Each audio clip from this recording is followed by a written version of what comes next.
Ladies and gentlemen, good evening. On behalf of Passa, Porta, I would like to welcome you to Flagey and to thank you for coming in such great numbers to this event with the author Jonathan Safran Foer. That marks the release of the French translation of his latest novel, Here I Am, Me Voici, published by Éditions de l'Olivier. This event is the first in a series that Passa, Porta and Flagey are now organizing jointly under the title Read the World By. The idea is to invite leading authors of our time and to talk to them about their books, of course, but also about their ideas, their beliefs about the world today, and the key issues we face. Jonathan Safran Foer was, of course, an ideal candidate for such a meeting, and I wish to thank him for having accepted our invitation. I would also like to thank Ruth, Joos, who has accepted to conduct the interview. Éditions de l'Olivier, who made Jonathan Safran Foer presence in Brussels tonight a reality, and of course Flagey for our precious partnership. Before I go, let me remind you that the author's books will be available for you to purchase after the interview, and that Jonathan Safran Foer will be available to sign them. I wish you a wonderful evening.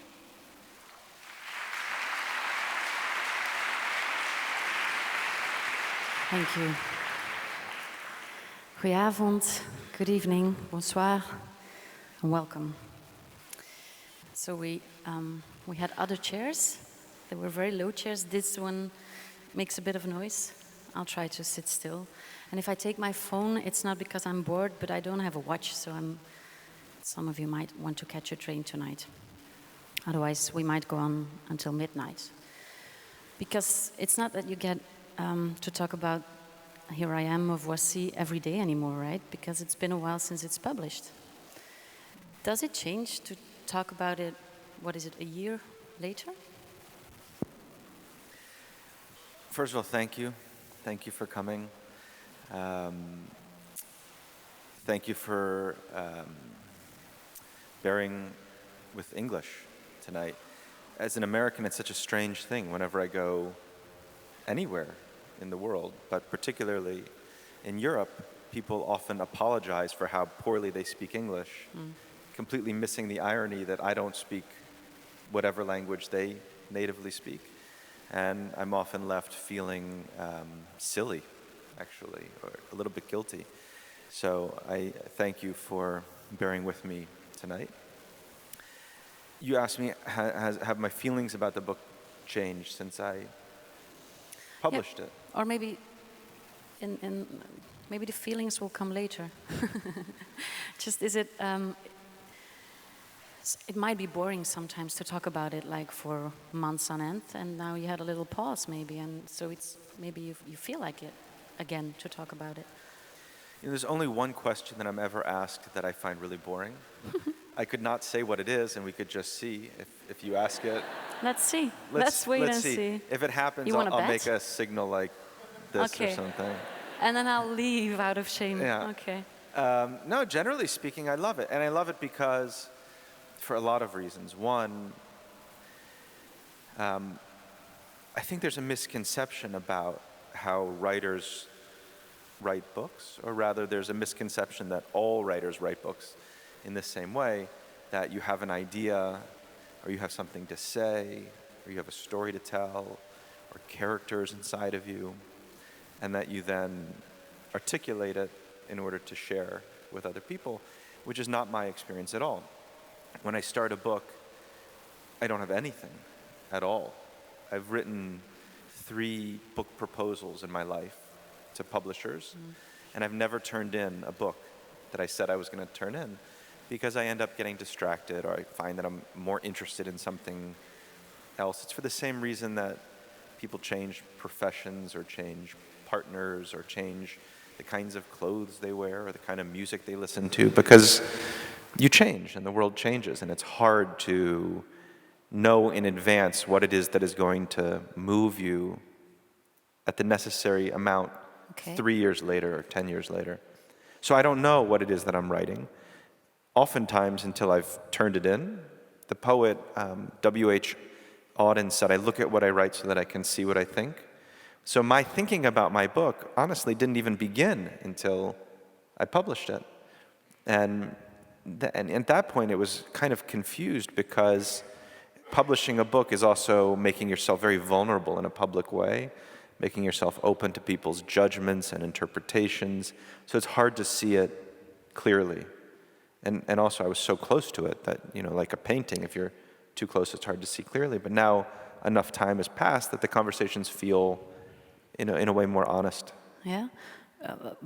Do you really still feel vulnerable? Do you feel like you're in defensive mode? Like I wanna defend what I did? No, I don't feel defensive. I just feel public. If people dislike what I do, I don't disagree with them. There's no disagreeing to be had because there's nothing objective about a book. Of course. When I think about the richest experiences that I've ever had with books, it's not admiration, it's not being entertained, it's not even being moved. There's something that happens sometimes, and for me, it only happens maybe once every 3 years or 5 years, where I feel really known, like exposed almost. In a way, all of the details of the book become momentarily unimportant, and I have to close it, and I just feel really known by this strange person who I will probably never meet and almost certainly never talk to, who might not even be alive anymore. So I think people feel known when they read a book because they make themselves available to feeling known. And when you write a book, it's like the same thing. You have to make yourself available to knowing and being known.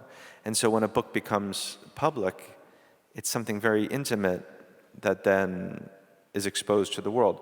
I don't, would I prefer if people liked it? Of course. And anybody who says differently is wrong, lying. Of course, yeah. Is just lying. It's lying. It's nicer to have people like what you do, especially when you spend years doing it. But the judgments aren't what make me feel so vulnerable. It's just being so laid bare. In the best world, if I didn't feel vulnerable in that way, there would be no point. Yeah, the book wouldn't be good. It wouldn't have to be published, of course.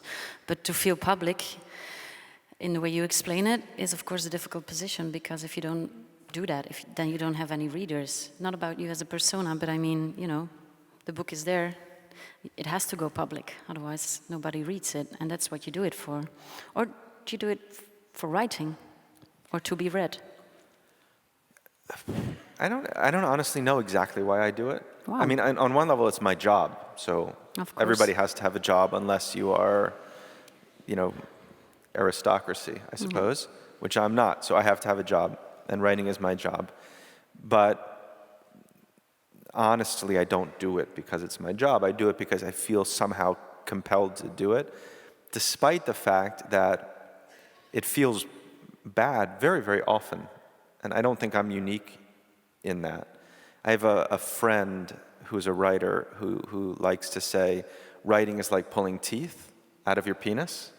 Like it's pulling teeth, okay, but yeah. It can be a for horrible. Me, I mean, I don't know. It hurts. Presumably, I don't know. I'm sure there's an expression in Flemish that really captures it. Yeah. It's hard in a lot of ways. It's hard to have to confront your own limitations. It's hard not to have a boss to blame. Yeah. It's hard not to have a peer group to blame. It's hard when you are the source of your own shortcomings, your own frustrations. It's difficult in this world, in this moment, maybe in a way that it wasn't when I started writing, because the world seems to be in so much of a worse place, where there's so much more injustice and there's so much more suffering. It's hard to be an American writer knowing that, I have a perfectly good education and I'm perfectly able, and if I wanted to devote my life to working on problems, on political problems, or working on problems of hunger or injustice, I could do those things and maybe I would make some tiny little difference in the world. So it's hard to justify why I instead sit and fill, blank pages, oftentimes with jokes that aren't funny. And so it can be a real challenge. But you gave the explanation or the justification yourself. You said, I feel compelled. Was the compulsion gone for a few years? Because we waited very long for you. So this is the question that... I'll go. Thank you. It's very nice. But I put it in a very shy way. Did you feel me like sliding in? But everybody puts it in a shy way, is the thing. So I had to say, why did you wait so long? Some people put it like that too. Okay. Was it gone? I wasn't aware of there being a problem with the passage of time. I had 2 kids. I wrote another book, a nonfiction book about meat eating, and I lived my life. And I was working on fiction that whole time, but I wasn't working on anything that mattered all that much to me. And some people become writers because they always dreamt of being writers, and they kept diaries when they were young, and they were voracious readers. And I just wasn't that kind of writer. I came to writing really through, in the same way that we entered the theater tonight, through this the back door. Quietly. There are a lot of conventions in the literary world. One of the conventions is that books are between 100 and 700 pages. Another convention is that you write a book every 3 or 4 years. And those conventions didn't weigh heavily on me because I never really wanted to enter that world.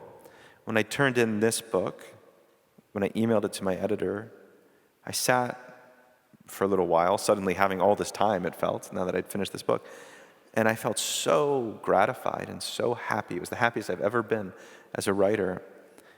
Not because I felt anything about the quality of the book, because as I said, I don't even know what that would mean for a book to be good or bad. It's just good for some people and bad for some people.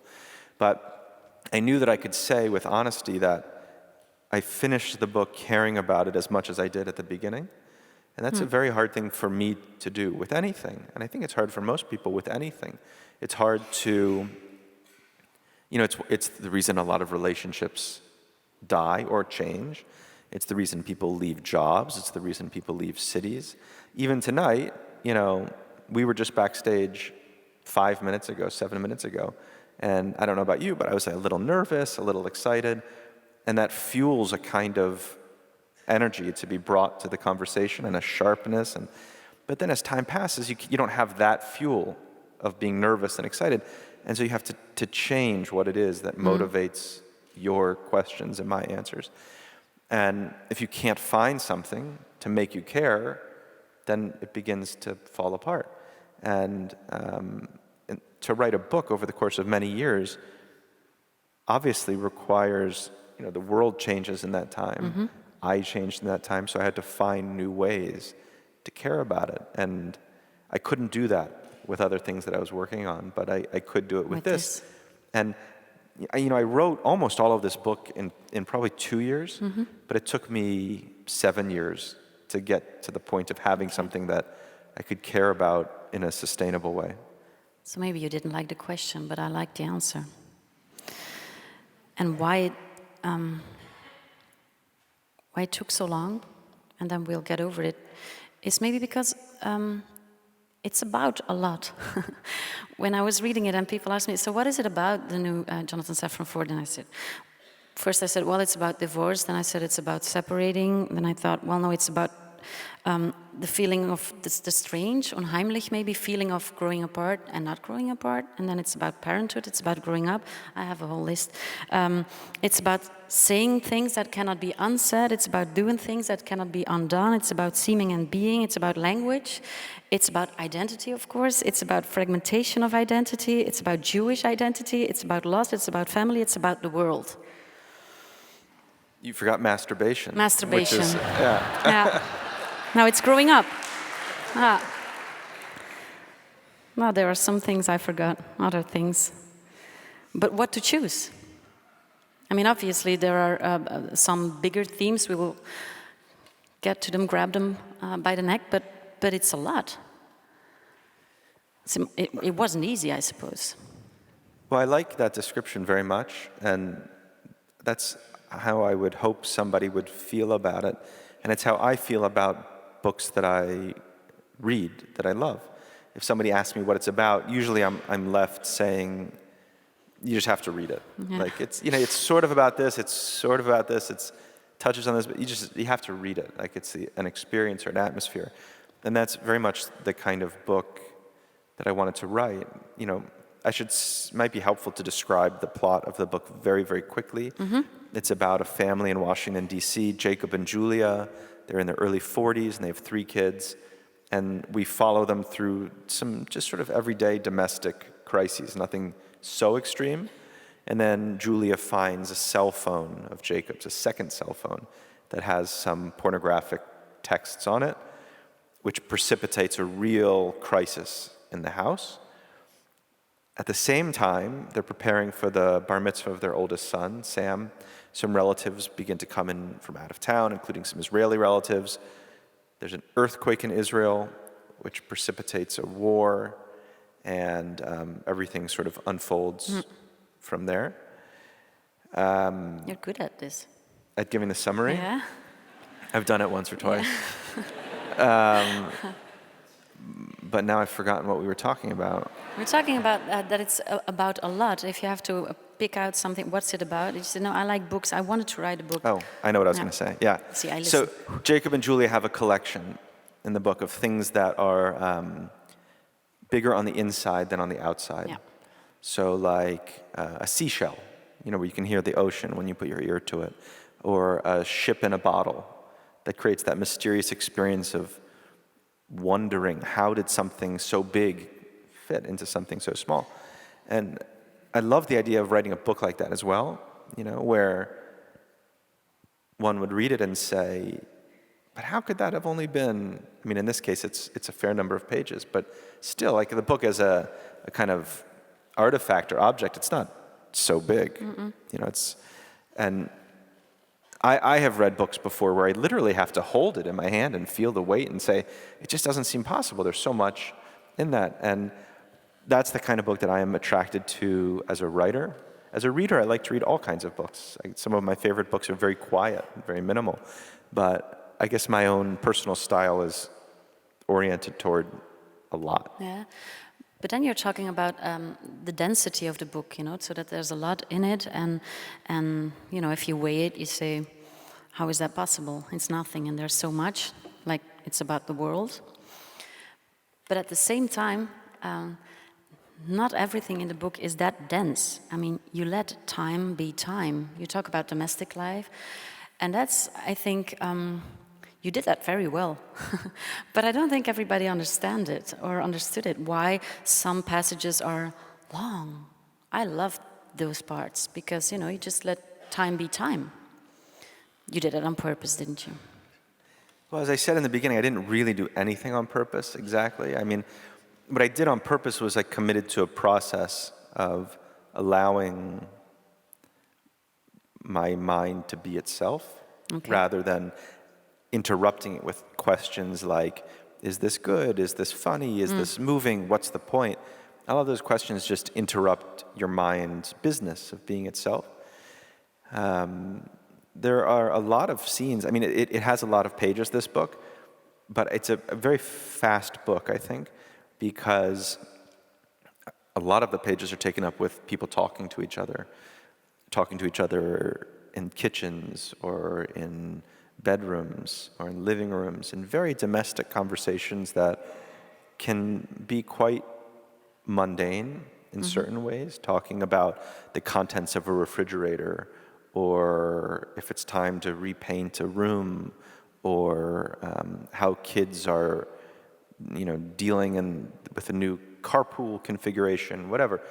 Things that, the book, one of the themes I think of the book is the confusion between what's big and what's small.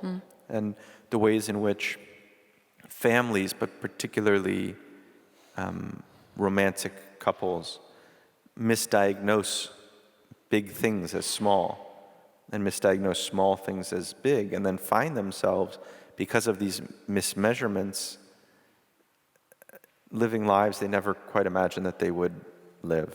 So all of the things that can transpire between two people, little misunderstandings that aren't corrected, like, for example, you just said in your last question, some people didn't like that scenes went on. I didn't say that, but that's what you heard. Well, Yeah. okay, so perfect. But what did you say? You said something like that. I think I said might not have understood that. Might not have something understood. like that. So inside my brain, I was thinking, I wonder what she means. Does she mean some reviewer, or does she mean a friend of hers? But I just didn't bother saying anything about it because it was small and because of the context. Might But get big.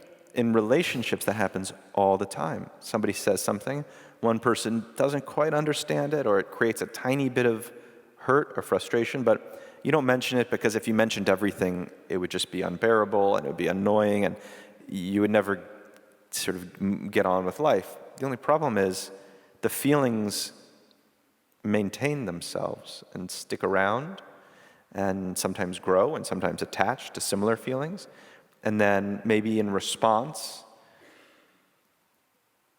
I say something that has like a tiny bit of passive aggression in it. Like I might say, for example, oh, that's another question I get asked a lot in interviews, which is okay because that's the kind of thing I might say right now, but it also might make you feel like, uh-oh. What is he thinking? That wasn't so nice. And then you might skip your nice question and go to a question that's a little bit sharp. And, couples do this. Every relationship, friends, married couples, parents and children are constantly doing these quiet measurements and quiet chess games of like analyzing privately what was just said and making a move in response, almost always unconsciously, almost always without any bad intentions, but it can create this chasm between two people that becomes very hard to correct later. You call it a chasm now. In the book, the word is often, I think, a distance. That isn't even there. So when you talk about the small and the big, it's one of the very, I don't know the English word, but a very good, I'll use good, is that good? One of the very good things of the book, that between small and big, the distance, there's not even a distance, but still it's impossible to cross it. And then it's too late? Is that one of the conclusions, maybe? Well, I think they feel that physically quite a lot. Yeah. Like, there's scenes of Jacob and Julia in bed, and they've known each other for 20 years. And they are really thoughtful, good people, I should say, who love each other and are in love with each other. And they somehow, things that were once effortless, like when they were first married for the first 5 years, for the first 7 years, 10 years of their marriage, they didn't remember how sex began. It just began at some point. They'd have sex. And then at a certain point, they start thinking, how does this begin again? Like, what does it take to make this happen? And at a certain point, they find themselves lying in bed next to each other, each wanting to reach out and each wanting to be touched, but neither knowing how to cross that distance. Almost like, hand, why won't you just reach out? You belong to me. I normally tell you what to do, but you're not reaching out, even in this situation in which it is the good thing to do and it's wanted, but a kind of what I describe in the book as a distance that doesn't really exist opens up, where there's just self-consciousness at best, and at worst something like embarrassment or shame. And then you end up with another word I borrow from the book, sadness. And that's very sad as a reader also. It's sadness beyond anger, fear, and pain.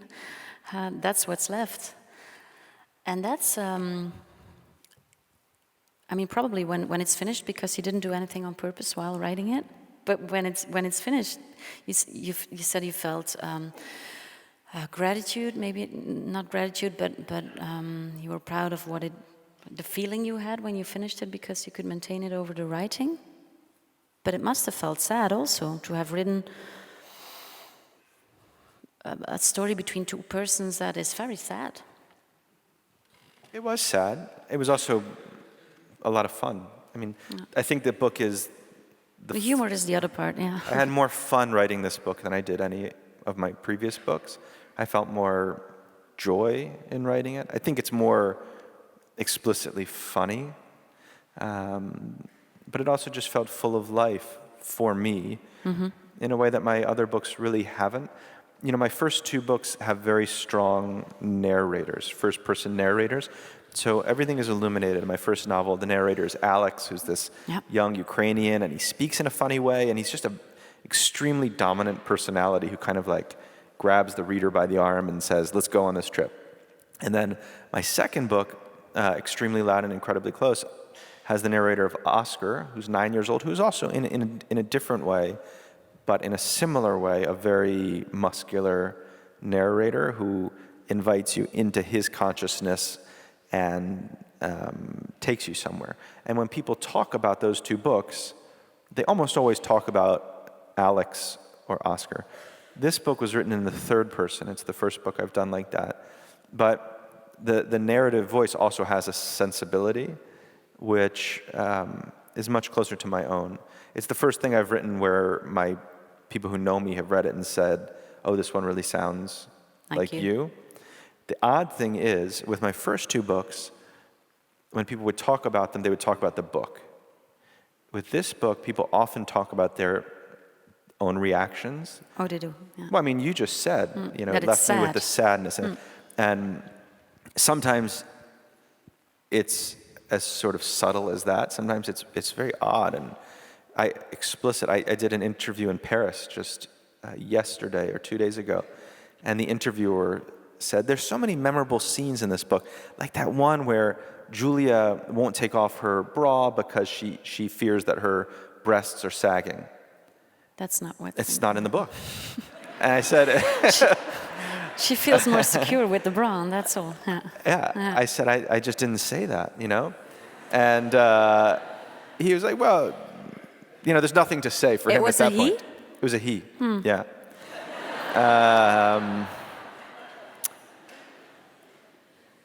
But I like that. I do like that. Yeah. I like that, you know, in a way, books aren't written to be the thing that is referred to.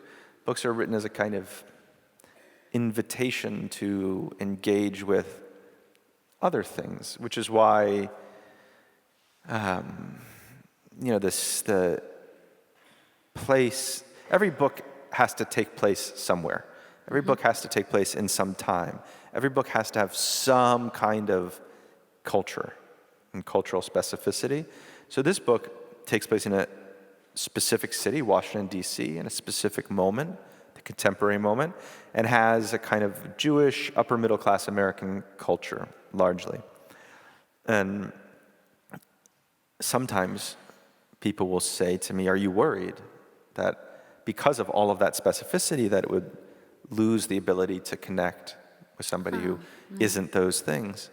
And I'm not worried about that at all, because books aren't about those things. Those are kind of necessary, almost necessary evils, but they're necessities in any case. It's just the vehicles. The vehicles to get to something that is really deep.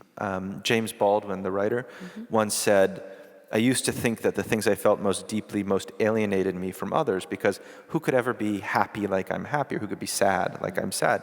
And then I came into literature and I realized that the things I felt most deeply, most strongly connected me to other people, just not the people I had thought.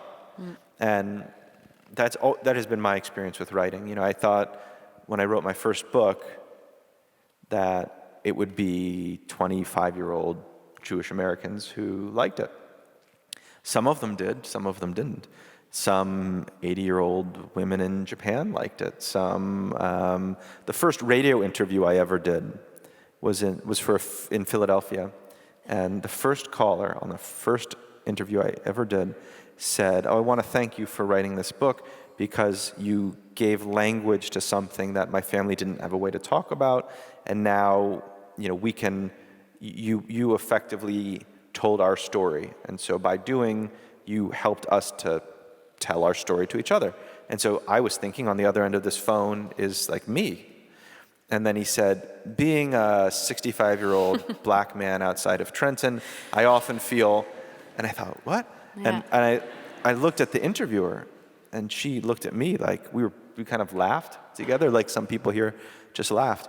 And then afterwards, I felt so ashamed of my laugh, because what was I laughing at? Of course, the preposterous idea that a black person could have the same story that I have. Books are supposed to be the antidote to that, not the reaffirmation of that. My favorite books are written by people who are not from America, who are not my gender, not my religion, and often died centuries before I was born. But what does that say? We all have prejudices. We all have. We all have. What is the word? Prejudice. Oh, prejudice. Prejudice. Yeah. That's it. Well, we certainly do, and literature is good at reminding us that the stranger is not so strange, and that the things that we share, beneath all of the circumstantial stuff that would seem to separate us, the stuff that we share is very deep, and it touches upon our cores. Being human. Being human. You mentioned a few times that it's also a very funny book. Let's get into that for a moment, because it's a very funny book. And humor is such a rare talent, especially in literature. It's rarely there. And if it is, it's a huge relief as a reader, because humor is often about words, of course, and here it's often in the dialogues. So that wasn't on purpose either. It just happens to you. You're just funny. I may have overstated this business about what's on purpose and what's not on purpose. I just meant that I don't work from an outline, or I'm not so outcome oriented. I am working very much on purpose and very intentionally and very willfully toward what feels authentic to me. Well, that's a difficult Sometimes world. what's authentic is on the line of a story. Sometimes it's not, and I just have to deal with that. I have to deal with the fact that the thing that I was writing doesn't really feel authentic to me anymore. So that's a difficult word. Authentic? Yeah. Well, what is that? I think it's very hard to describe what is authentic, but it's very easy to know when something is inauthentic. And when I write, just as when you talk to somebody, when I'm giving answers to you right now, and everybody in the audience feels this way too, if I say something that sounds like bullshit, you just know it. We would feel it. Yeah, or you might say, like, you're very good at describing your book. Well, okay, I must have sounded like I've given that description a few times, which is one form of bullshit. I really have the feeling that there's a kind of meta interpretation of an interview while it's going on. Well, maybe so. Yeah. But everybody has his own test, When my first book, another story from when I started writing is when my first book came out, I did a reading in New York, and this was for Everything is Illuminated, and a young woman, very young, like 11 or 12, raised her hand afterwards and said, "How did you write that old man, that 80-year-old man? Because you did it so authentically," she said, "and you got the physical movements right, and you got his internal, like, mental stuff right, and you're not an 80-year-old man, so just how did you do it?" And I said, "How do you know that I did it?" Because you're not even a man.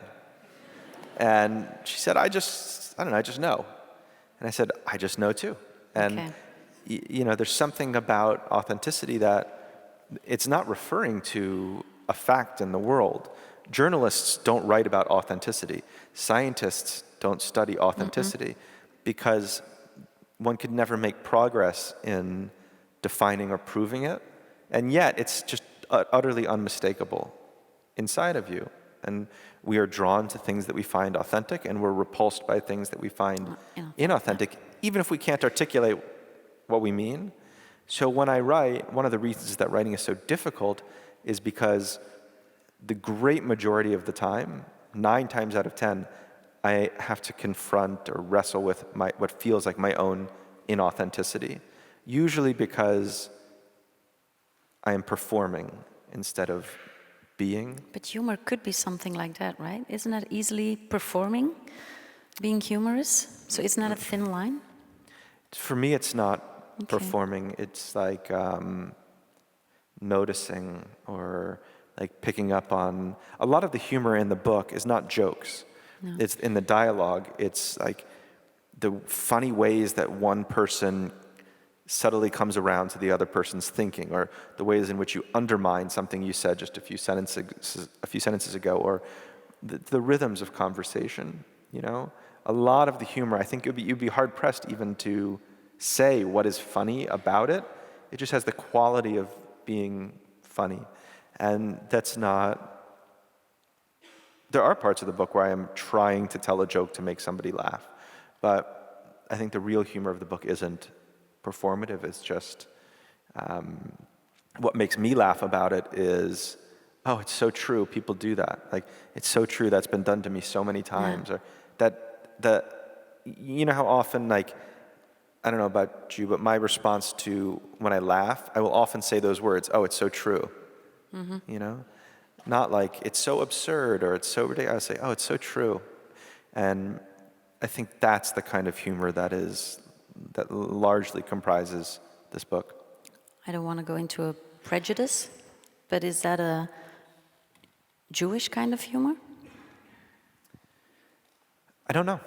I don't even, one of my favorite answer to the question, do you believe in God, is I'm agnostic in my answer, but I'm also agnostic about your question.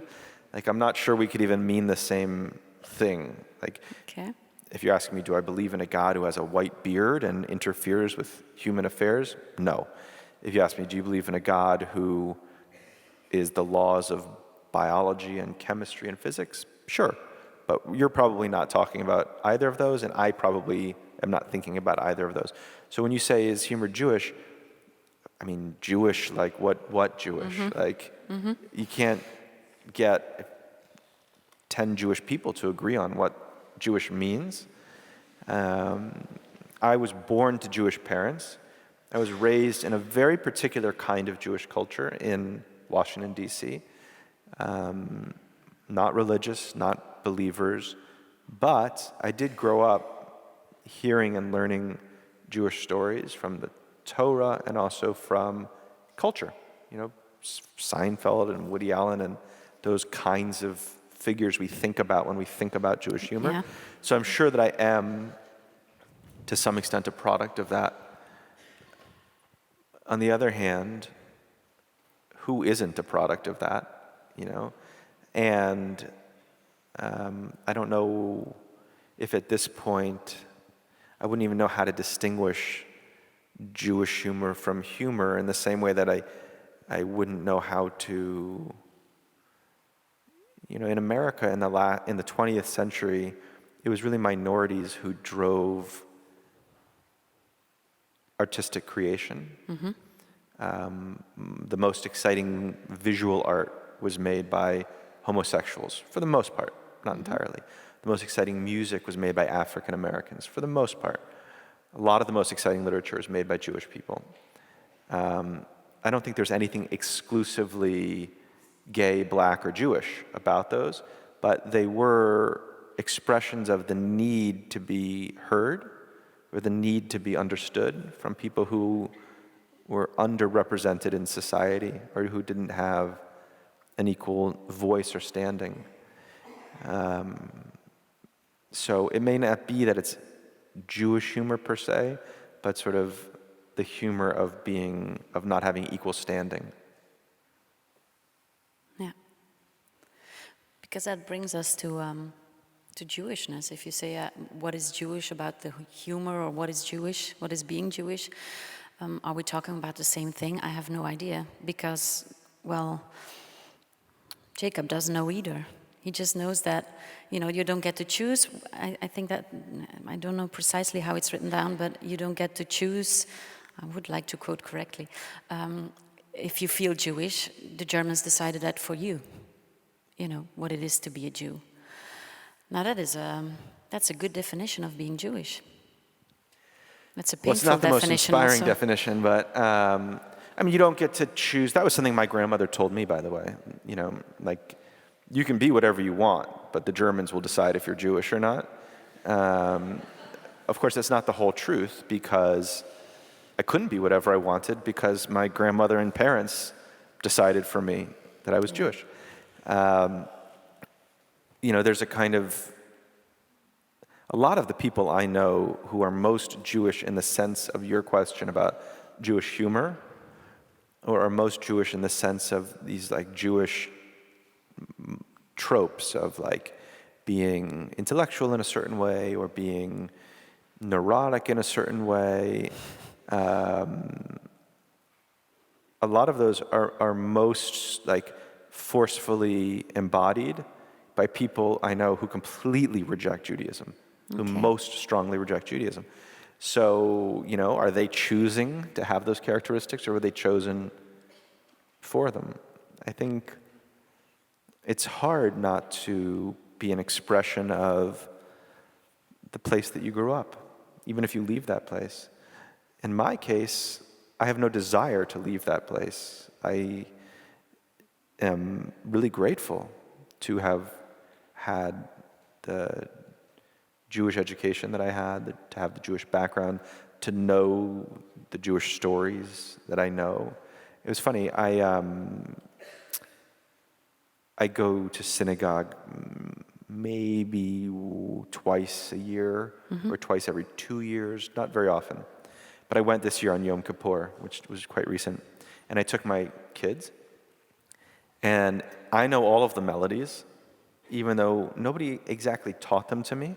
I just learned them by osmosis. If you are in a certain kind of environment, then the characteristics of that environment change you. In the same way that if you put a plant in the desert, it will grow differently than if you put it in rainforest.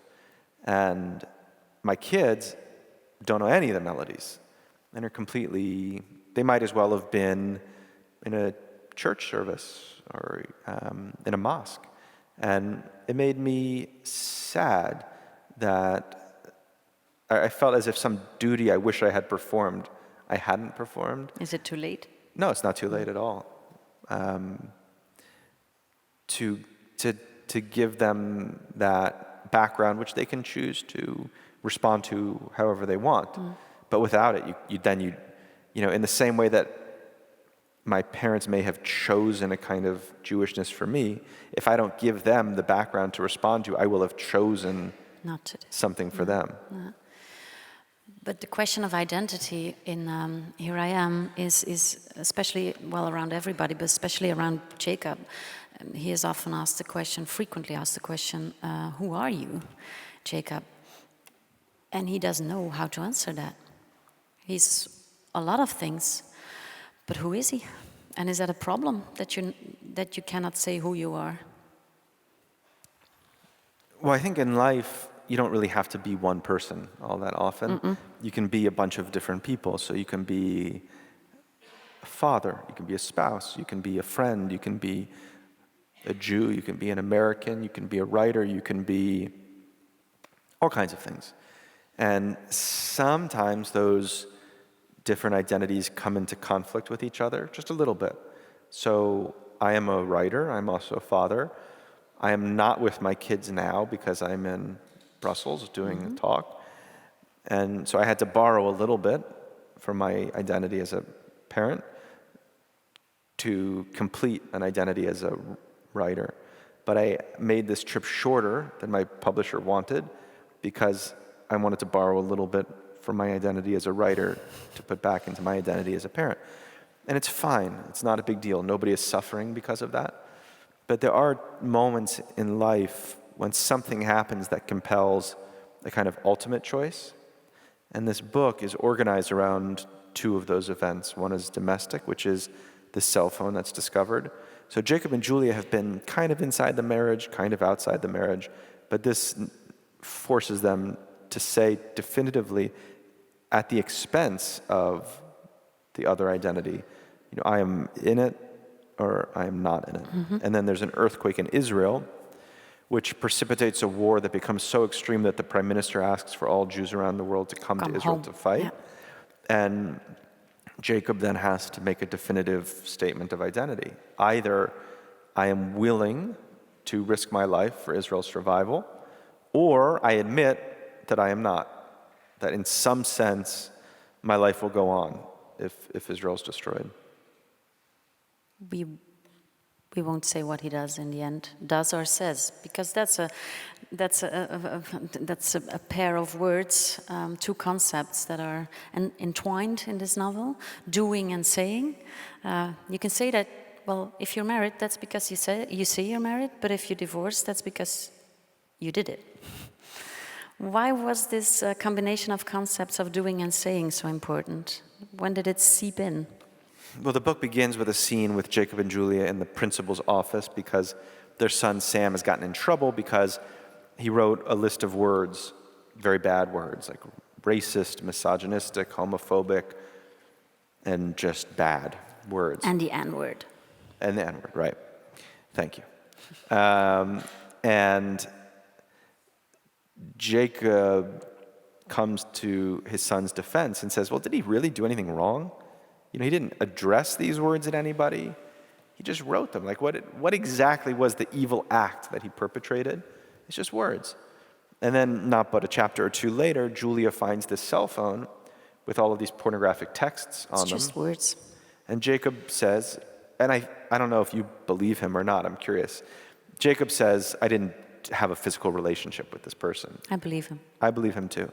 And nevertheless, the sort of complications of that question, are they just words, it becomes a little bit deeper and more confusing. If you are Julia, are they just words? Or is there a point at which words become an act? In the beginning of Genesis, in the beginning of the Bible, God said, let there be light, and there was light. He didn't wave a wand or, throw thunder. Just the articulation of the words made it so. You are now man and wife. I now pronounce you man and wife. So it's a very religious idea that words themselves are generative, that they change the world. And it's an interesting idea for a writer. Yeah, I guess it's an idea that a writer has to some extent, believe in, that it's not just configurations of black ink on paper, that it is actually doing something. Yeah. But what with the performative word, it's the third word of your novel, the destruction of Israel. By saying so, you didn't do it. I mean, Israel is still alive and kicking. But the whole question of Israel is also, that's the outer world coming into the inner world, or the other way around, because a marriage is falling apart, but Israel is falling apart too, and that goes very quickly. Like something goes wrong, and Israel has no allies. Everybody just drops them. Is that a realistic feeling? Well, if feelings ever are realistic. Yeah, I mean, it's a realistic feeling. I think it's a feeling that a lot of people have. Is it a realistic possibility? But it was an intellectual exercise, maybe also. Like, what would happen if? That's right. And also, it was serving the purpose of forcing this decision on Jacob. Mm-hmm. You can't write about Israel without it being a little bit political. The word Israel, just the word itself, has become a kind of political act. So you just put it in the first sentence. Yeah. Well, I mean, it's what the book is about. And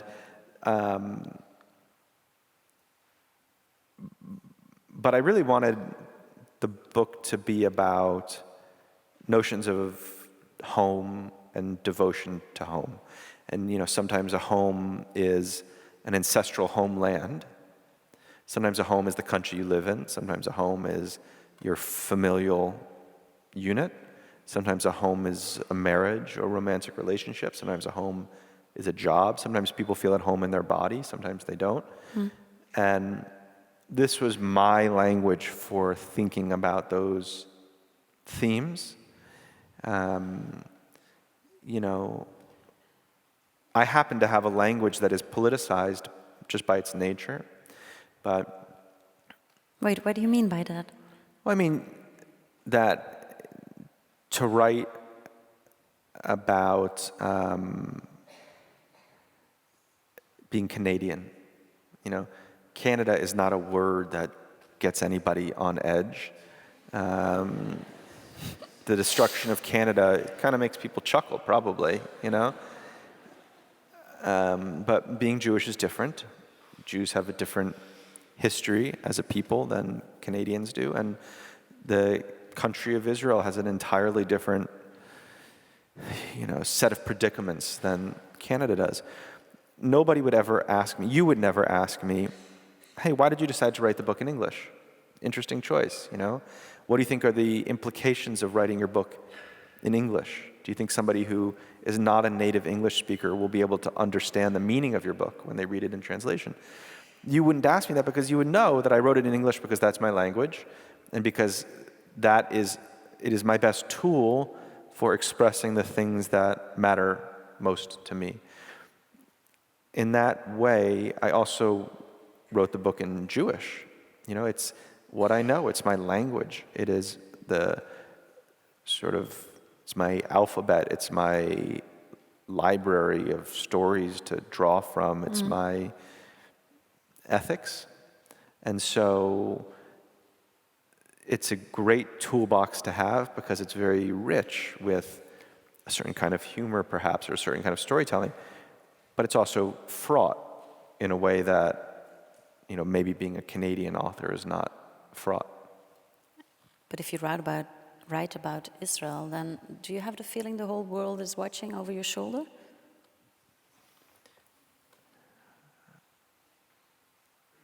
No, I was actually really surprised, I have to say, and pleased that it was a totally uncontroversial book. You know, there's not only about, I mean, the book offends broadly, and, you know, there are a lot of anti-Jewish jokes, a lot of anti-Muslim jokes, a lot of anti-American jokes. I don't speak so highly of the French in one part. Did they tell you that?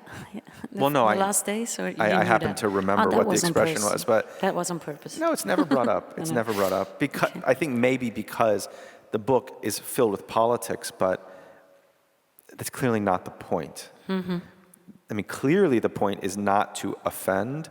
The point is perhaps to be authentic in a way that requires a certain kind of ugliness. This book has some ugliness in it. You know, it often will happen that after a reading, somebody will say, oh, I really loved your book. It was great. It's my favorite of your books. But did there have to be so much? And then there's like 5 things that they could choose among. Like, did there have to be so much sex? Did there have to be so much bad language? Did you have to write about Israel at all? Did the book have to be question the institution of marriage?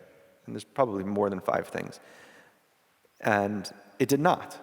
Like, I could have written a different kind of book that perhaps would have appealed to that reader more, or been more entertaining or charming, but I wouldn't have been able to reach the end and cared about it as much as I did at the beginning, because it wouldn't have been my whole story. And my whole story involves, as I'm sure it is yours, involves some things that are unfortunate, you know, that aren't elegant, and that are sometimes awkward, or sometimes embarrassing, or sometimes ugly. And that's one of the things that I'm most proud of, actually, in this book, is feeling that the self-expression wasn't, maybe that's part of what I mean when I say it wasn't performative. Like, to perform is to, like, turn yourself in a certain direction toward an audience. So the world wasn't watching over your shoulder? No. No. No. That's good. That's why you felt so public, probably, when it was there. one more thing about... no, I just want to say that when you talked about the small and the big, one of the central themes of the novel, and that it's a lot if you think about it, but if you have it in your hand, it's tiny. When you're reading it, you have the impression that it's indeed a lot, and then when you finish the book, you feel the urge to start again. And then when you flick through, is that a correct word? When you go through the pages, it's like, it is small, because it's not that much actually. So you said there's no scheme, but then how does it work as a writer? Is it you just started and you went till the end? Because you also said a few times, yeah, I was happy at the end. But that's also because the last voices you found are very, very much there. It's like you worked towards that. So I should say there's a difference between writing something and then editing it. And when I write it, it's very intuitive, and it's like just kind of pursuing different paths and seeing what's of interest. But then I do wear a different hat when I edit the book. And I definitely order things, and I definitely make use of structure and rhythms, and in the interest of creating a certain kind of experience for the reader. So it's not as if it's just one big daydream, you know. The first part of the creation is kind of like a big daydream, but then it changes. I was in Milan about 9 months ago when the book came out in Italian.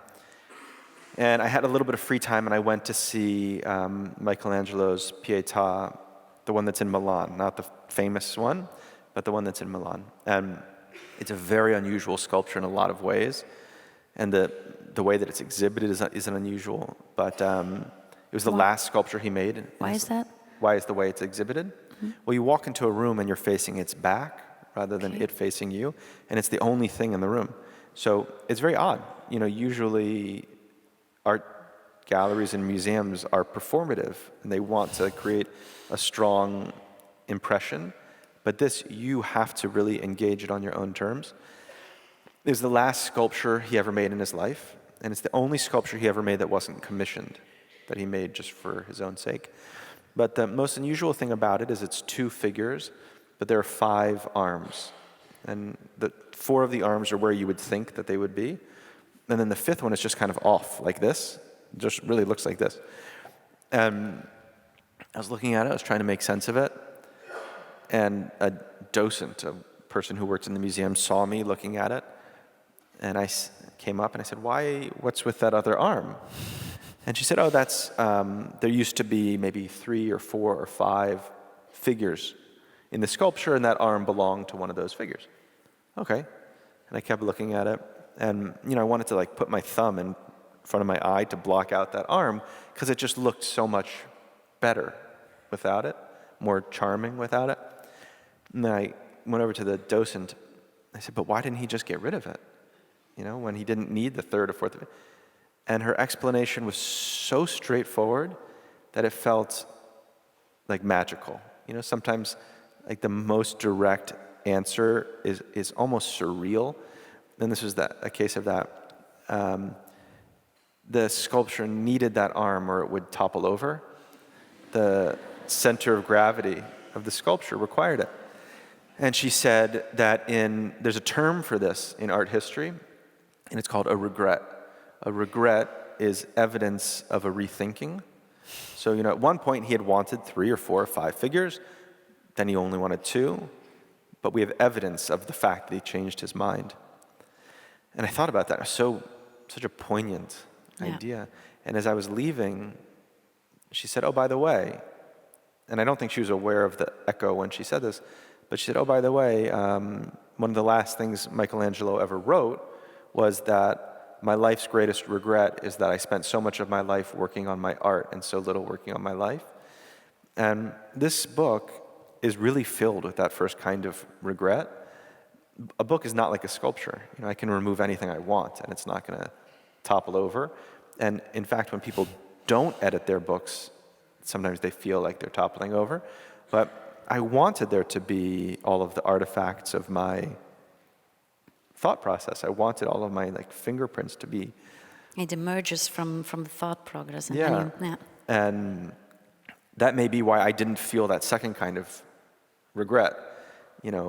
This book wasn't cathartic, it wasn't autobiographical, but I did feel like I was working on my life while I was working on a book, which I had never felt before. You said at the beginning of the conversation that while writing it and the years that passed, that the world changed a lot. Made me think, because don't people always think that things are changing fast, but it's difficult to talk about it whilst it's happening. Is that really true? Has the world changed that much in 10 years? Well, I think people are always right when they think that, and of course, yeah. My world has.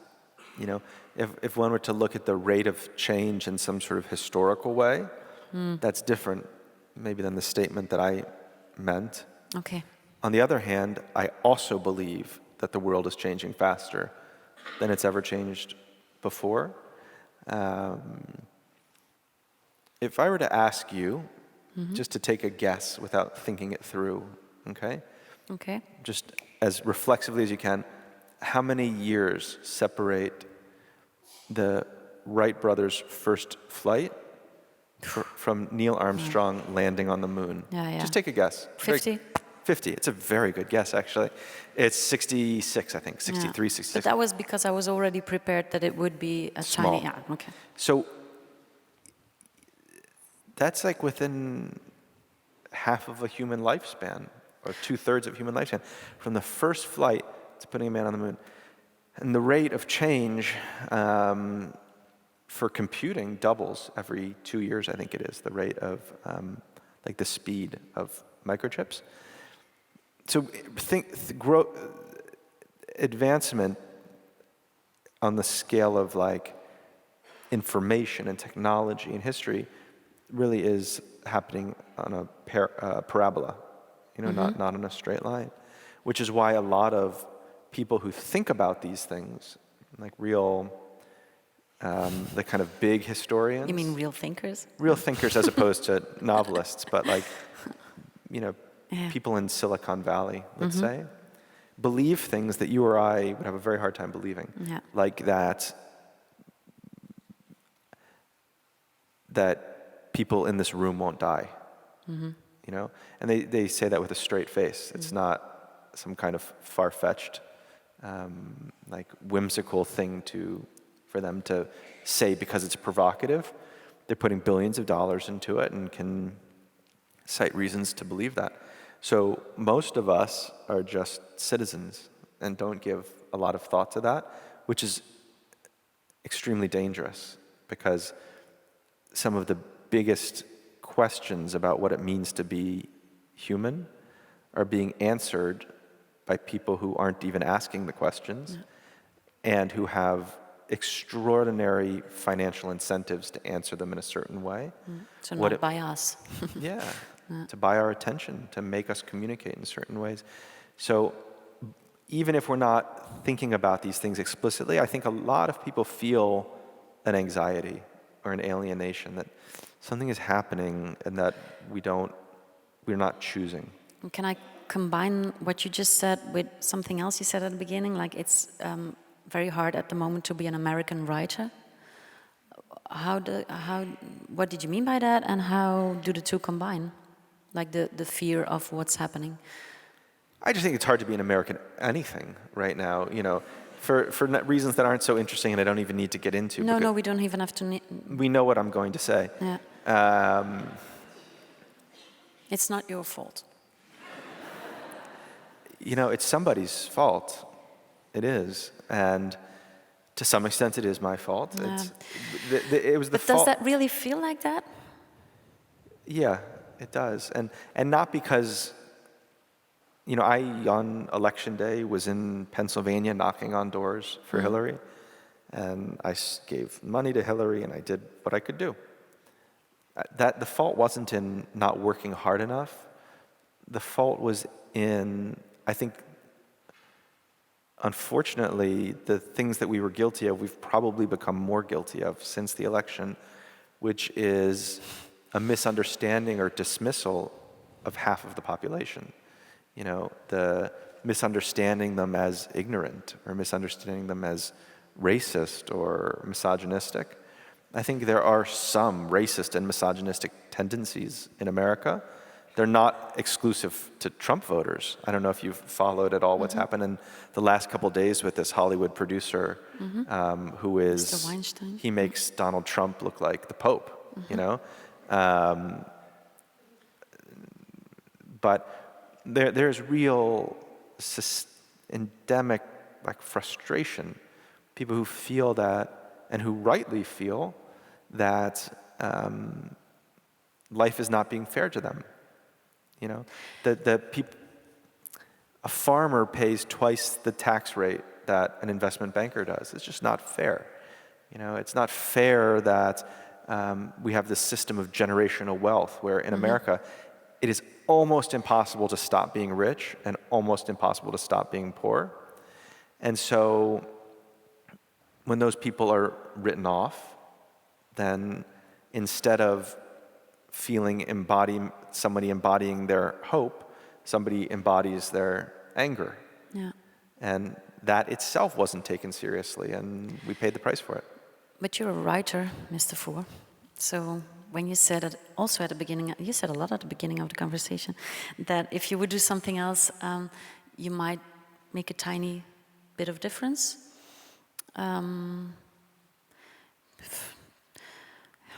You don't have to, does a writer need to address these things? Do you feel that compulsion? Do you feel compelled to really explicitly write about that, to write in newspapers, to start doing that? Or you think, I will not do that? Well, it is exactly and precisely what I'm doing right now, talking about it in the way that I do. And I think that writers don't have any obligations. Of course not. But they may have special abilities or resources. Some of them don't. Some writers are just terrible at writing op-eds or essays, or they're terrible public speakers, and that's fine. Some simply don't want to be involved in that kind of public world, and that's fine. I don't ask myself what the responsibilities of a writer are. I ask myself what my felt responsibilities are. And I take them seriously, and I try to do things where I feel like I can make a difference. Like the nonfiction book that I wrote. I saw that, I continue to see that as one of the biggest problems in the world. And it changed more than a tiny bit, I think. Because of the book? I hope so. There's a lot more to change. I think we misplace a lot of our frustration, or we put it in the vessels that are convenient. This is one of the biggest disservices Trump has done, is he's just it's so easy to despise him. He's such an incredibly perfect vessel for frustration and anger and annoyance that he, in a way, lets us off the hook. Because if we have a feeling, we just put it there. When the United States pulled out of the Paris climate accords, Trump is an asshole. Well, the way that we eat affects the environment vastly more than what we were talking about in the Paris climate accords. If we were to, the Paris climate accords set as their goal a 2-degree centigrade halting of climate rise. If we were to, tomorrow, turn off all electricity forever, turn off all fossil fuel usage forever, we still couldn't meet it because of how we eat. And it's just a joke.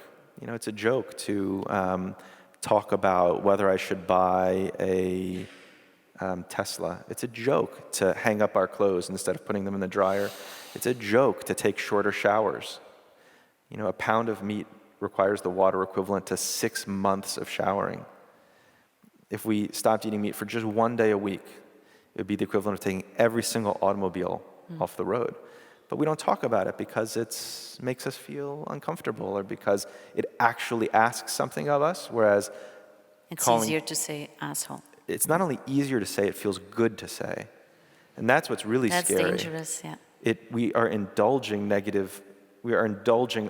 things about us that are not only not constructive, but are destructive, rather than saying, okay, listen, this is the truth of the world that I live in. Here are the truths of my limitations. Here's a place somewhere in the middle where I can do something that is possible for me.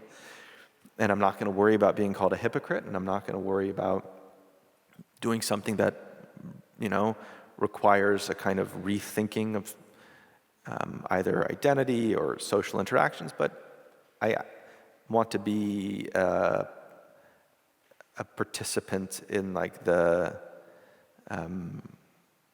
want to be a good citizen. And a good writer. I'm not going to ask another question that will make you go like this, so I will not ask whether you're already writing on another novel. I didn't ask it. There. Thank you very much. Thank you. He will be signing your books. Thank you. Thank you.